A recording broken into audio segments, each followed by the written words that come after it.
Any examples used are for illustrative purposes only and do not take into account your particular investment objectives, financial situation, or needs, and may not be suitable for all investors. It is not intended to predict the performance of any specific investment and is not a solicitation or recommendation of any investment strategy. This is another Money Show. Get set for another hour of the latest financial information and economic news affecting your bottom line.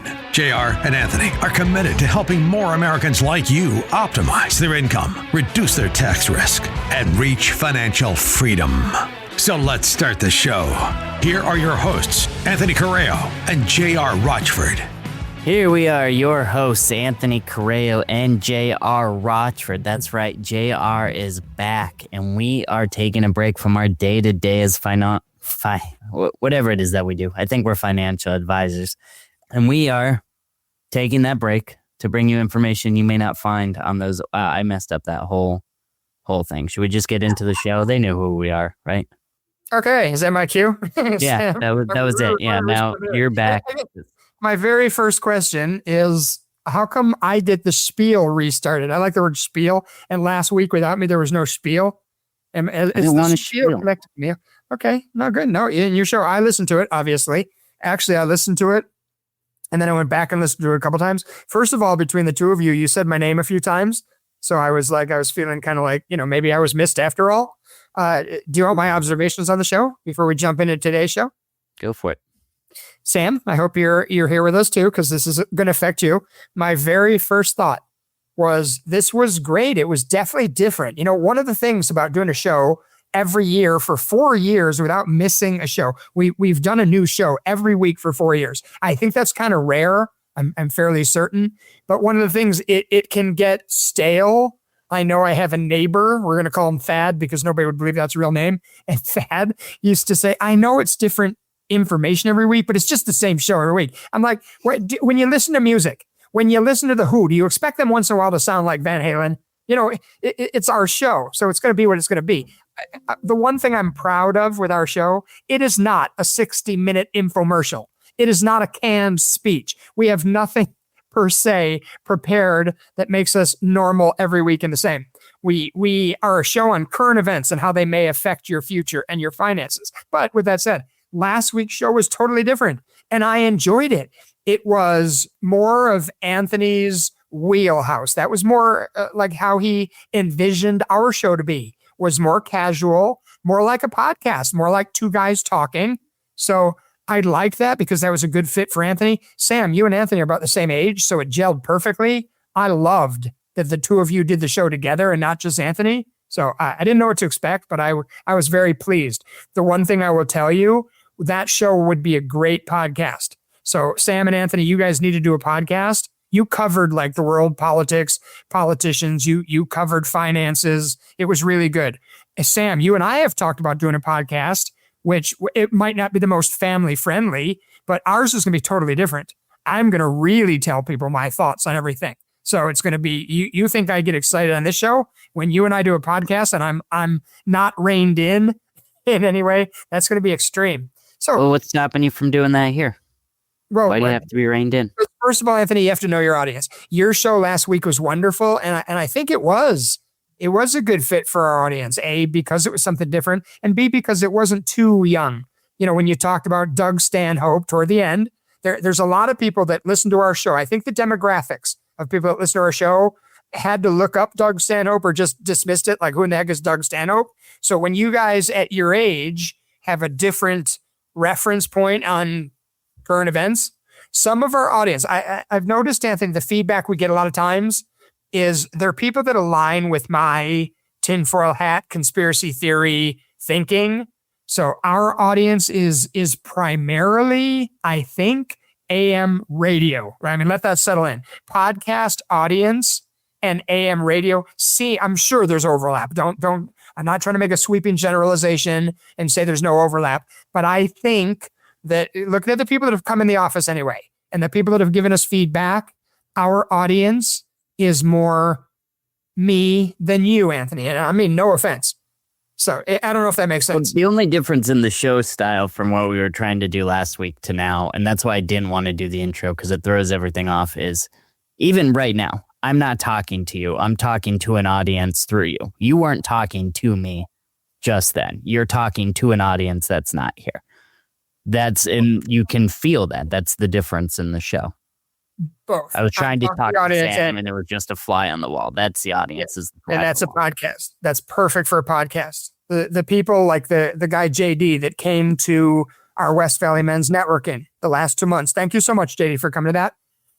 The people that have given me feedback, they want my opinion on these things. So yes, I'm talking to them primarily. It's not me and you chatting. You guys referenced the old podcast you and I did called JR Rants.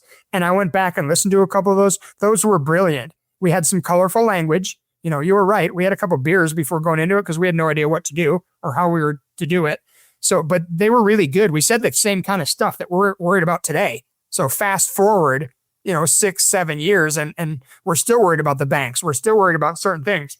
But that's, if you and I want to do a podcast and go back to JR Rants, we'll do a Anthony Hates JR Rants. We've evolved since those days. But yeah, that'd be great. So let me give you a little more feedback on last week's show. So I got all the feedback I need from Kevin. He's the only one that matters to me. Kevin said he gave you lengthy texts. He also texted me and gave me lengthy texts critiquing the show. So I would love to compare texts when we're resting if with Kevin's blessing. I never want to, compromise his confidence in either one of us. But yeah. So let me, the most important thing was not Doug Stanhope or the housing market or whatever. Most important thing, Anthony, at one point, you said that Sam is my second favorite son. Where did you get that? Sam is number one by far.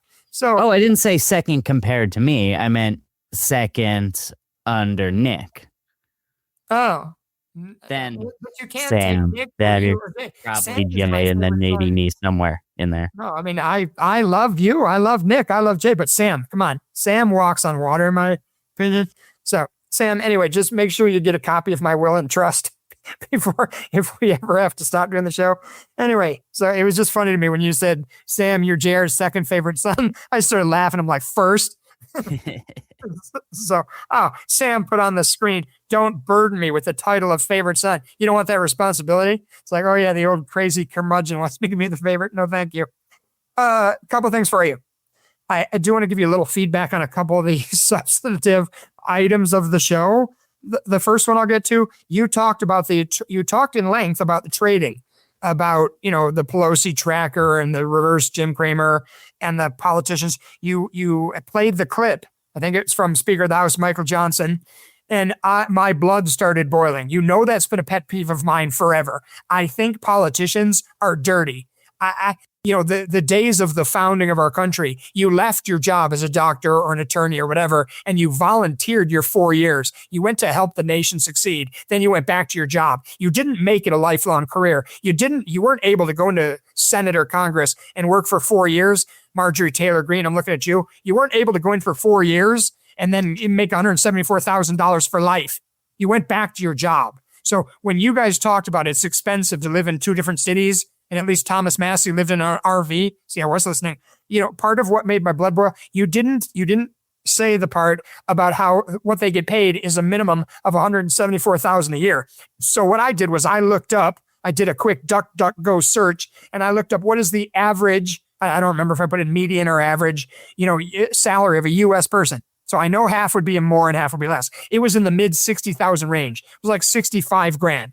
So 65 and 65, although not good with numbers or math, I don't have my shoes on, so I'll be able to do this calculation, is roughly 130. These people started at 174. So if they have to have a job in, let's say, Phoenix, Arizona, and a job in D.C. or whatever, Chevy Chase, Maryland, 65 and 65, give them an average salary because you represent me. You represent the average person. You're not supposed to just represent poor people or rich people or whatever you think you're there for. So give them 130,000.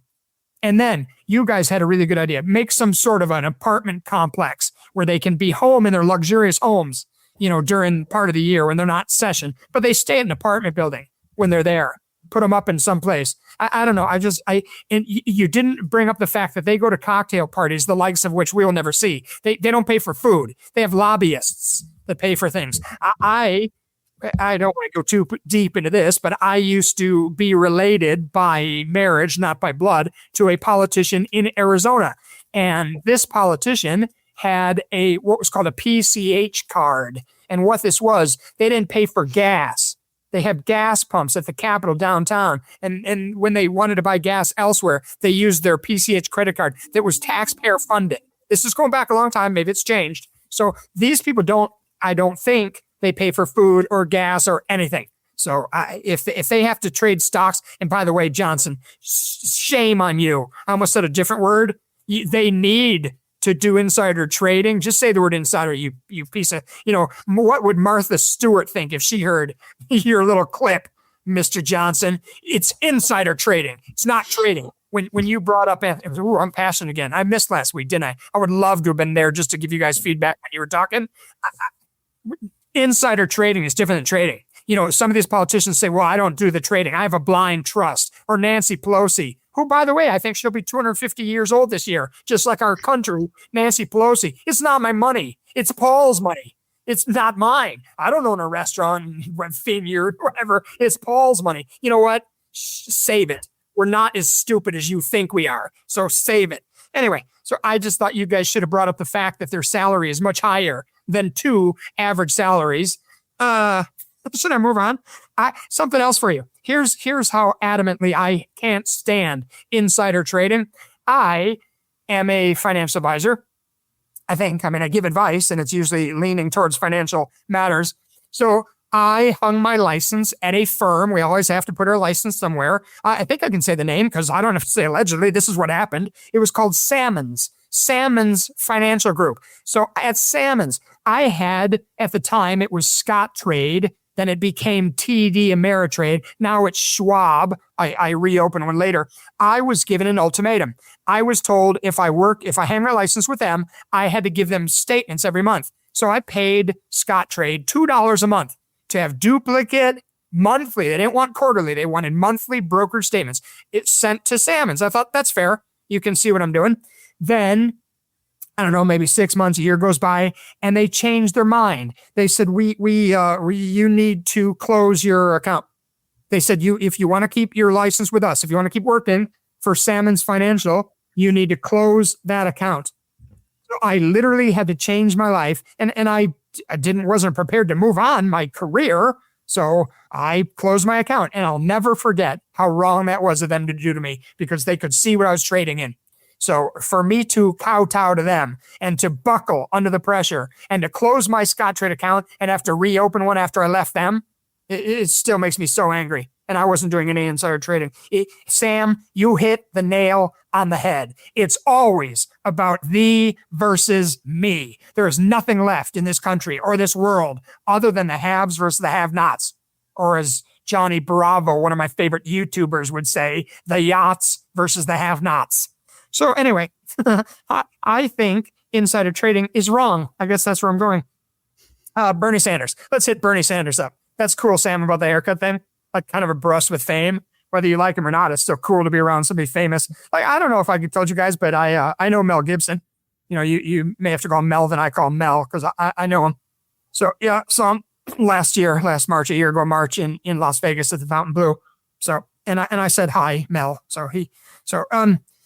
Moving on, Bernie Sanders. So, Anthony, you said JR hates Bernie Sanders, but you said he tries to help. I get it. I can see, especially where younger people think that he's on their side and he wants to help. If you hear a dog in the background, my apologies. I'm actually recording from Snowflake, Arizona today. Today is the 26th of May as we record. It's kind of stinks because we're recording on a Tuesday again.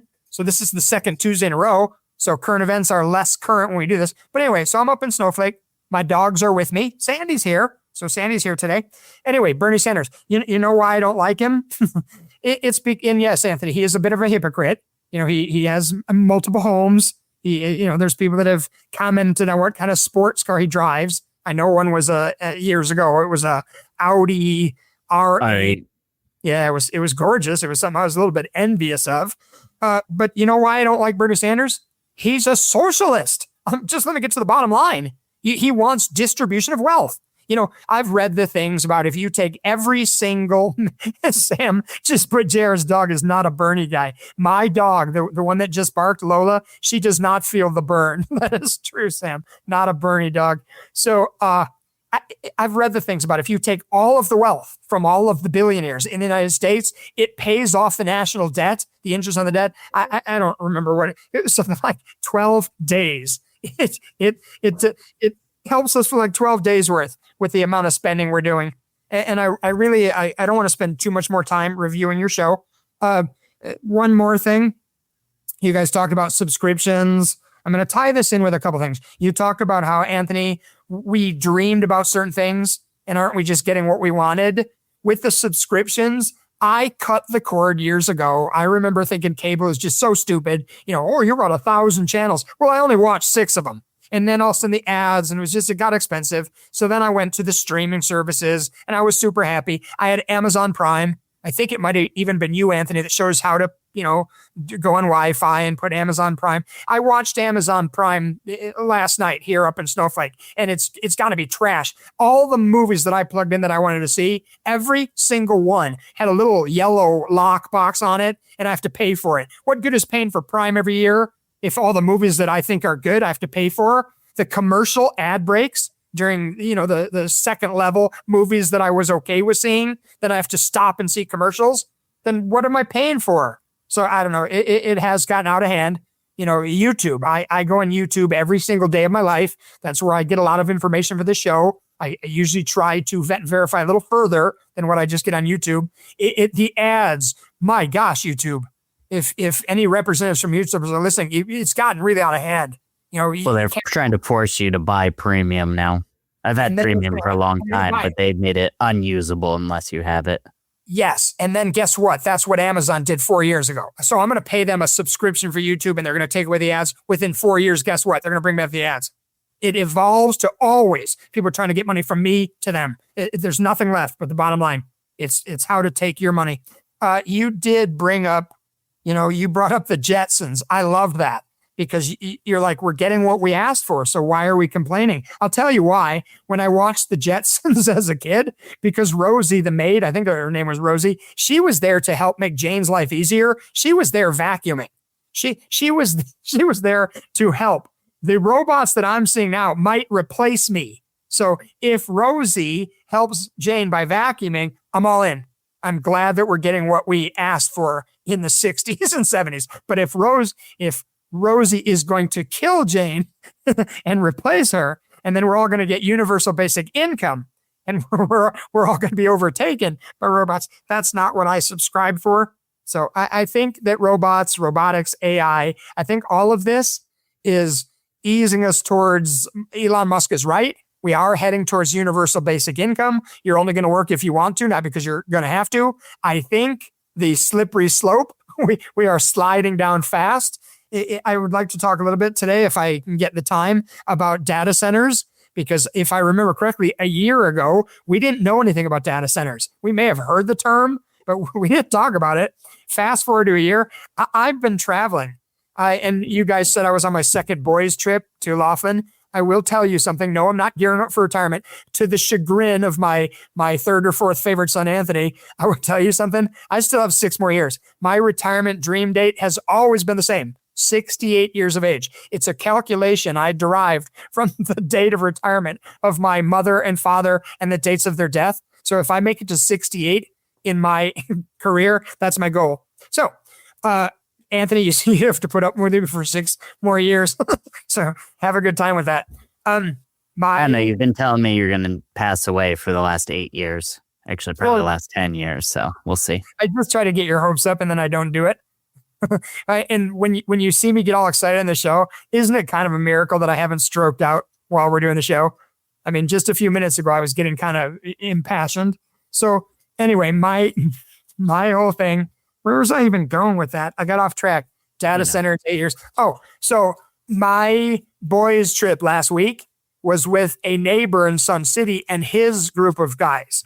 So 2 of us stayed at the Aquarius and the other one stayed at the Riverside. My trip last month was my group. I have a group of guys that play cards with, so I kind of arranged that trip. So it was not retirement practice. It was actually 2 different getaway trips with people that love to play cards. So, but now I don't think I'll have any more trips for months because nobody pretty much goes over there in the summer. Anyway, moving on. I would like to, Sam says we have a few more minutes before the break time. Let's knock out the Festivus report. Let's read one of those because we didn't do one. You guys didn't do one last week. We didn't do one the week before because we had the water show. But let's get one to let's get to one today. Here's one. The amount wasted is $77 million. The Department of Defense plans to spend $77 million for the Navy's unnecessary and outdated marine mammal program. Here we are with more animals. Our government sure loves to spend money on abusing animals, don't they? Let's see here. An archaic underwater boondoggle, I like the word boondoggle, featuring over 120 dolphins and sea lions pressed into service for experiments and missions. That is certainly a different approach to meeting the Navy's recruiting goals. Official materials confirm the program's scope, training bottlenose dolphins and California sea lions to detect mines and objects at sea. So this isn't folklore. It's a line item with flippers. That's cute. Records show the animals are subjected to sleep deprivation, forced to swallow seawater, and made to wear headphones with loud noises blasting. They even train sea lions to play video games, all on the taxpayer's dime. Some of the animals were even purchased from SeaWorld. Here's the kicker. The Navy itself has said modern aquatic drones can do these jobs, and over a decade ago announced plans to phase out the marine mammal program and retire the animals until Congress stepped in and enacted a spending bill that literally forced the agency to continue wasting taxpayer money on this. Bailing out an outdated program that's underwater sounds about right for Washington. Amen. So we're back to the Festivus report and another example of why our country is in such deep trouble. I want to do a quick follow-up on the water issue because you guys mentioned having an expert guest on that sees the other side from what Jeff was saying, that we don't have a problem with water coming up. We're doing a little bit of traveling here in the next week or so, and then I'm going to see if we can pin him down and get him on the show because I am super interested to hear. I, like you, Anthony, I researched a little bit, and Sam, I think you did too. I looked into his credentials, and it seems like maybe he's something we should hear. So we'll get him on.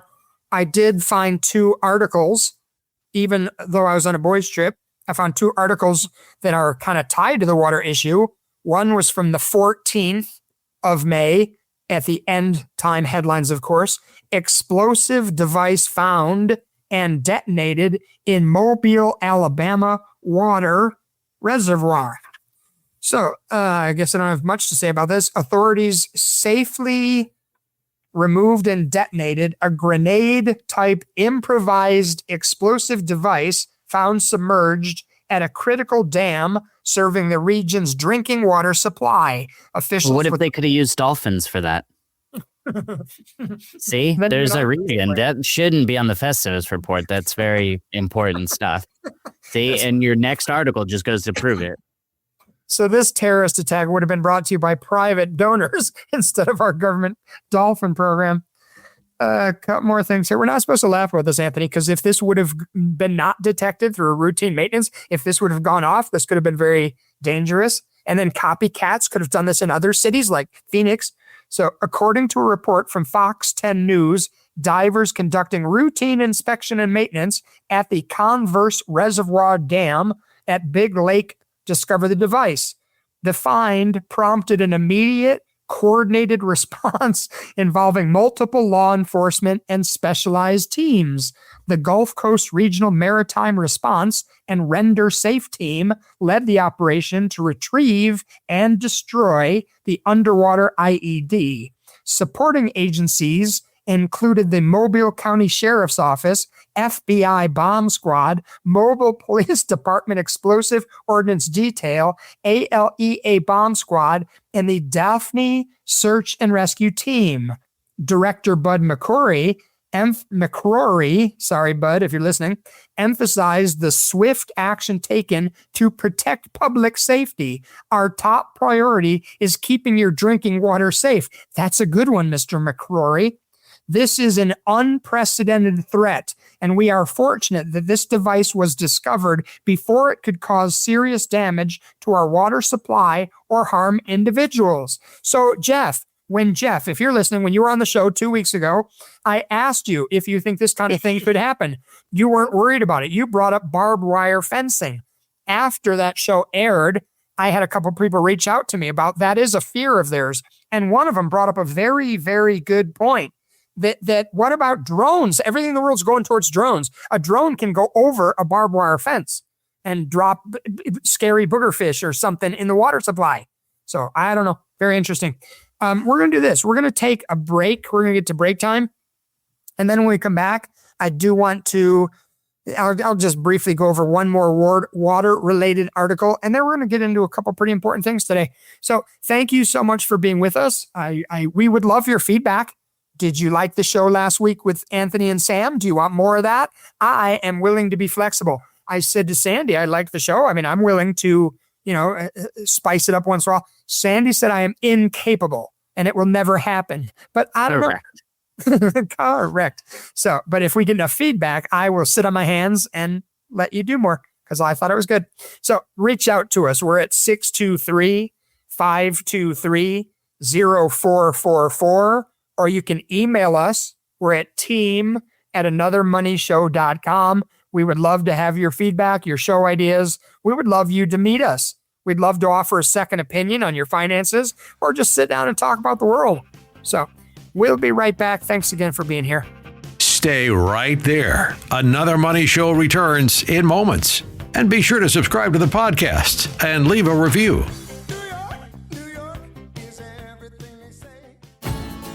At Rotchford Associates, we know the road to financial freedom is not a straight path, and the journey is different for every family.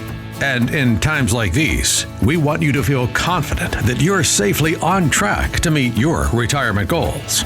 We want to ask you to prepare for economic chaos. We want you to prepare for bank volatility. We want you to insure and protect your assets with a smart plan. Our team can help you make the most of your hard-earned savings using strategies that are right for you. I want more people to sit down with us. When we talk about a financial plan, it's different for every person we meet. We tailor make our plans. Schedule your no-obligation consultation today by calling 623-523-0444. That's 623-523-0444. Rotchford Associates, veteran-owned and proud to serve Americans like you. Welcome back to Another Money Show.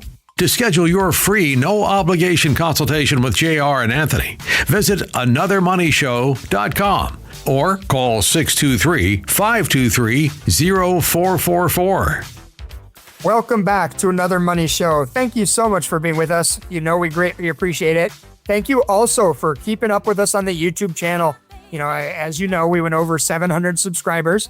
We have over 500,000 views of our videos and our shorts. I did have somebody ask me why they can't see our show on YouTube. Well, when the show comes out on Friday afternoon or evening, it is on YouTube, but only for a few days. So you have to watch it kind of quickly, and then it's archived. You can find a link to the show, but you can find our show just by doing an internet search. You can go to our website. So there's ways to find us. But yeah, YouTube is more just for the clips and that sort of thing. I said when we got back from the break, I'd hit one more thing about water, and then we'll wrap it up for the week. This is another article. I found this one on the 19th of May from End Time Headlines. Millions in Baltimore advised to reduce showers as drinking water levels continue to plunge. I only printed this off because I've told you guys a few times over the years my story about being stationed at Luke Air Force Base. I got stationed in 1987, and they told us you have to conserve water. We're a desert. Well, look at the growth that's happened since. Anyway, so officials in the Baltimore region have issued voluntary water conservation measures affecting approximately 1.8 million people. warning that the severe drought conditions have pushed drinking water supplies to critically low levels just ahead of the high-demand summer season. The Baltimore City Department of Public Works activated that advisory on May 14th, calling on residents and businesses in the Baltimore and neighboring Hartford, Howard, and Carroll counties to reduce everyday consumption amid persistently dry conditions and below average rainfall. Recent data from the National Oceanic and Atmospheric Administration, isn't that NOAA? Those are the people that have billions of rounds of ammunition. You want me to throw on the old tinfoil hat for a moment? Research the fact that NOAA has ammunition and weapons. Anyway, administration shows that 95% of Maryland is under severe drought, with more than 99% experiencing at least moderate drought. Recommended measures include shorter showers, turning off faucets while brushing teeth, running only full loads in the dishwasher and washing machines, and avoiding non-essential outdoor uses such as car washing, lawn watering, or hosing down driveways. While voluntarily, for now, this is the key, the officials stress that the collective conservation is essential to prevent mandatory restrictions later if rainfall does not improve. I found this article interesting because what in the heck is the difference with what I've just read and what we're hearing in Arizona? I'm hearing that the pictures of Lake Mead from 20 years ago, 10 years ago to now are shocking. I'm told that we are not ready with desalinization or salination, whatever it is. We're not ready to fix the problem. So, and again, when they say to turn off the water when you brush your teeth, I was told to do that in 1987. So I find it like it's going to be a nationwide issue. And yet Jeff said we are still using multiple sources of water for Saudi Arabian crops. Anyway, moving on. Let's do a quick, I'm going to touch on this because I don't know if this is the next big thing. Apparently hantavirus is gone. We talked about COVID a few months ago and, different strains, the one that makes you feel like you're eating glass. It was pretty impactful and then it was gone. And then all of a sudden it was cruise ships and hantavirus. Well, now the new one, apparently we're back to Ebola, our dear old friend Ebola, where we didn't have Ebola in this country. I think it was 2021. So we started flying them in. Wasn't it Michigan? They brought Ebola patients into Michigan to treat them. What kind of a world are we in? So here's something from guess where this is from? The End Time Headlines. Do you know why I like their articles? They're never longer than one page. Some of the sources that I go to, it's like I have to read 3, 4, 5 pages, and these ones are easy. So former CDC director gives a chilling warning regarding Ebola outbreak. According to a report from The Hill, former Centers for Disease Control and Prevention Director Robert Redfield expressed grave concerns Wednesday about the escalating Ebola outbreak in Africa, predicting it could evolve into a very significant pandemic. This is an outbreak right now that is really a significant outbreak that's of significant public health, international concerns, partially because it wasn't recognized very quickly. I'm not sure why, he told anchor Elizabeth Vargas. He contrasted the current situation with past responses, recalling 3 Ebola outbreaks he managed as CDC director, all in the Democratic Republic of Congo. Those were typically identified early with far fewer cases. Normally, when we have Ebola outbreaks, we recognize them when we have 5, 10, at the most cases. This one really wasn't picked up until there was over 100 cases. Now there's over 500 cases. There's close to 150 deaths already, and it's moving very rapidly. Mind you, this article from End Time Headlines was on the 21st of May. So this thing seems to be getting bigger. Whether it will become a big issue in the United States, I'm not sure. But I know three different airports in the United States are doing elevated screening for Ebola right now. So, and I don't know the whole deal behind it, if it's dormant for so long. I don't know how all this works. But I know that in the past, we literally didn't have any Ebola cases in this country, and we brought some people in to quarantine, study, treat. So why wouldn't I think we're going to do that again? And maybe this time it won't end as well. I don't know. I'm going to kind of nail a couple more articles, just real surface. And then I want to get into what I think is really important today. So here's one I just found interesting, kind of a follow-up to our story of 2 weeks ago. U.S. citizen convicted of running secret Chinese police station in NYC. Over the 4 years on the show, we have brought up the fact that China's been buying up land for decades. More recently, they have been buying up land adjacent to military installations. They have had balloons go over the country. I would guess that they are surveilling the country, but what do I know? So anyway, a U.S. citizen has been convicted of helping run what has been described as the first known secret police station in the U.S. on behalf of the Chinese government. I think that's kind of frightening. A jury found that Liu Jianwang, 64, I don't care how old he is, anyway, 64, opened and operated the station in Manhattan's Chinatown neighborhood in early 2022 for China's Ministry of Public Security, the old MPS. The conviction comes the same week. This is why I tied this in with our show 2 weeks ago. The conviction comes the same week as a California mayor resigned after she was charged with acting as an illegal agent of China. I'll let you formulate your own opinions on this, but I know that during the open border 4 years of the previous administration, everybody was watching for people crossing the southern border, and I had brought up a couple times, you're not watching the northern borders closely. That's where Chinese nationals seem to be coming in. So who knows? And one day this may be an issue. One day it may be a nothing burger. I don't know. Iran. Is Iran still a thing? While I was gone, I tried to unplug a little bit, but I did see this article on the 21st of May. Iran ready to carry out devastating, widespread attacks targeting energy and IT infrastructure, according to a report from ThreatBeat. Pro-Iranian hackers affiliated with the Islamic Revolutionary Guard Corps have signaled heightened readiness for major cyber attacks, citing intelligence on impeding military escalation.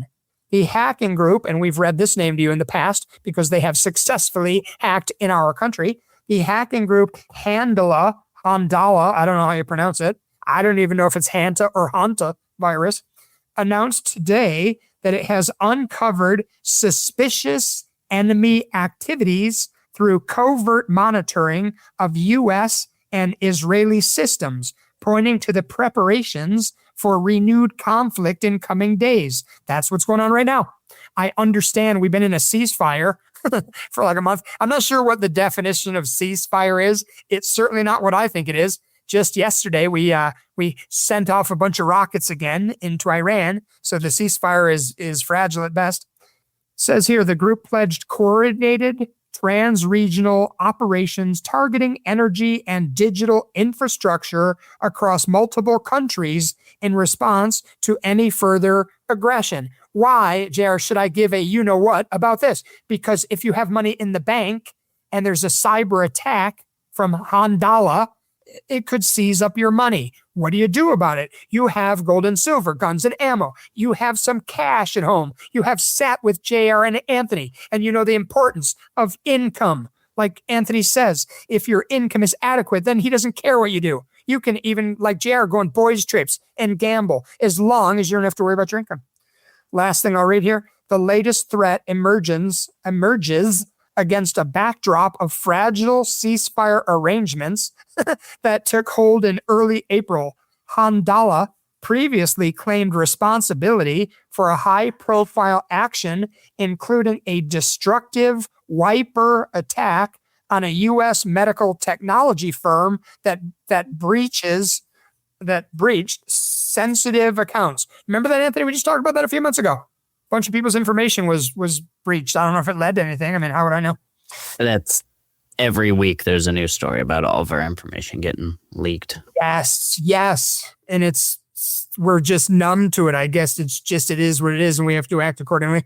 So I don't know. I mean, I guess the reason that it's good to keep up on all these things, so at least if you hear something that seems more severe, I think how life works, first come, first serve. I think if it seems like you hear that there's something major going on, maybe just out of an abundance of caution, run to your bank or banks or credit union and pull out some cash. They may not let you have all you want, but pull out some. I don't know how it ends. Let's get into what I think is the most important thing. In my travels up here in Snowflake, we met with some friends yesterday.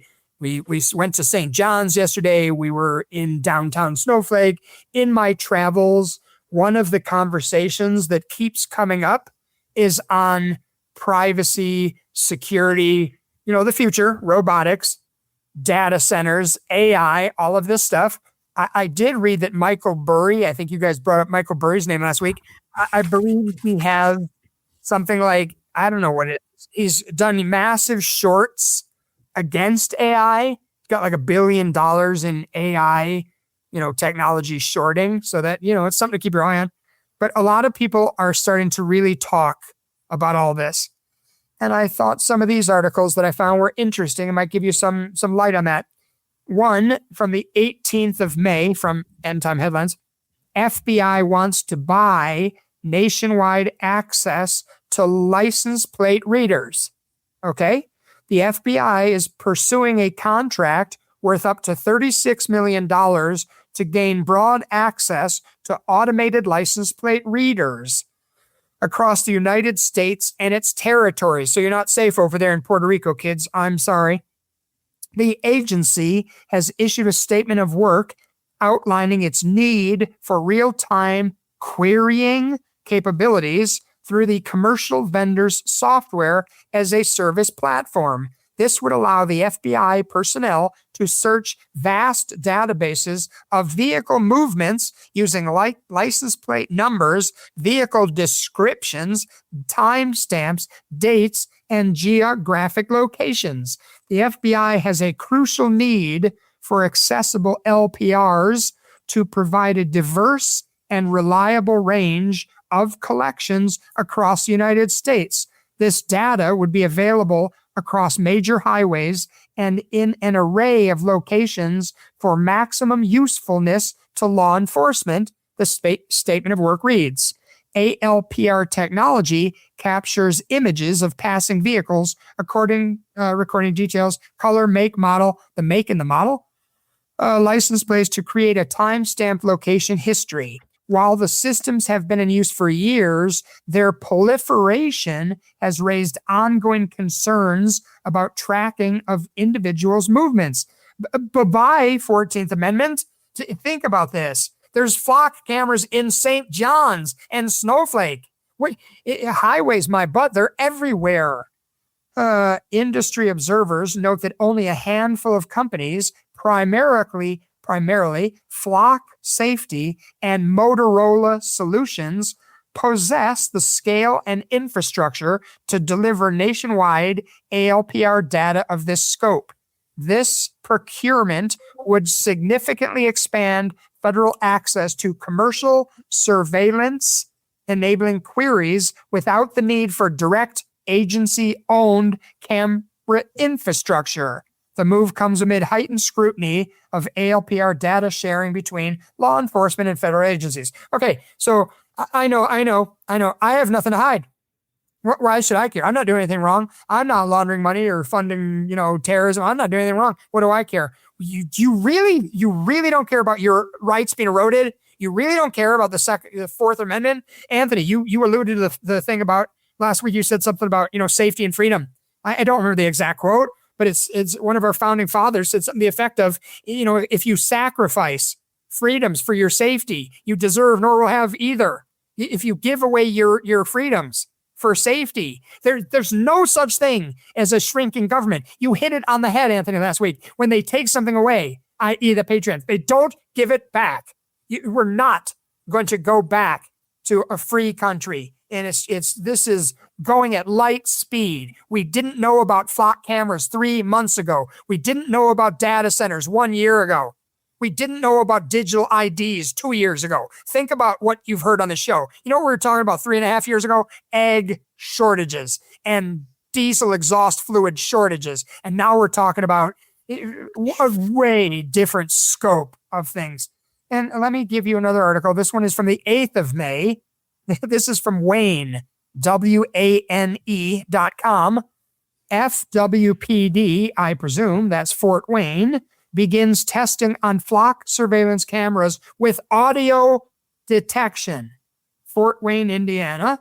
The police department announced on Friday it will begin a limited pilot program using the Flock Safety Raven audio detection system in select areas of the city. The system, which uses acoustic sensors to identify sounds associated with gunfire and other potential public safety threats, is the latest flock safety technology to be used by the department alongside its existing license plate reader camera network, according to the FWPD. The technology can also recognize sounds tied to fireworks, street takeovers, a lot of those going on lately. Chicago, I'm looking at you, holy crap. And certain distress-related incidents. Okay, when the system identifies a qualifying sound, it analyzes the radio signature and sends law enforcement an approximate location, allowing officers to respond more quickly, including situations where no 911 call has been made. I'm going to skip ahead. This article is great. I'll send it to you if you want, because it's scary as you know what to me. So, I do want to read one more line. The department acknowledged, the department acknowledged that privacy concerns often accompany new surveillance technology and said transparency will remain a priority throughout the testing period. Oh, goody. Yeah, I trust you. I trust you fully. So the FBI wants to buy all of our data. The Fort Wayne, Indiana police is going to listen to you now as they track all your data. The FBI can buy all that data from the Flock system. I'm presuming they're not going to back down on that. And magically, we have literally over 3,000 data centers in the works right now in this relatively small country of ours. Put it together, people. I will calm down and switch the gears 1 second here onto another article from the End Time Headlines. I want to get back to the End Time Headlines. Chat GPT can now connect your bank account and see all of your transactions. Rosie, Jane, Chat GPT, Chatty G, if you're listening, I'm sure you are. You know, Macy, our wonderful office manager and dear friend Macy, we were messaging each other on Meta, the Facebook Messenger app. we were talking the other night. I don't know, this is like 2 weeks ago. And both of us got a Chat GPT or equivalent summary of our conversation. I screenshotted it. Is it screenshot or is that disgusting? I took a screenshot of the Chat GPT summary of our conversation. I couldn't believe it. And Macy pointed out too the next day. She was like, what is this? So I don't know. Anyway, back to the bank. According to a report from Gizmodo, OpenAI has launched a preview of a new personal device feature that lets select U.S. ChatGPT Pro users link their bank accounts directly to the AI chat bot. The rollout, announced on Friday, May 16th, 2026, enables connections to accounts at more than 12,000 financial institutions. Users can now access a dashboard of recent activity and query ChatGPT with questions informed by their actual financial data. The company also partnered with Intuit to allow scheduling of sessions with local tax experts inside the chatbot interface, with plans to expand the tool to a broader audience over time.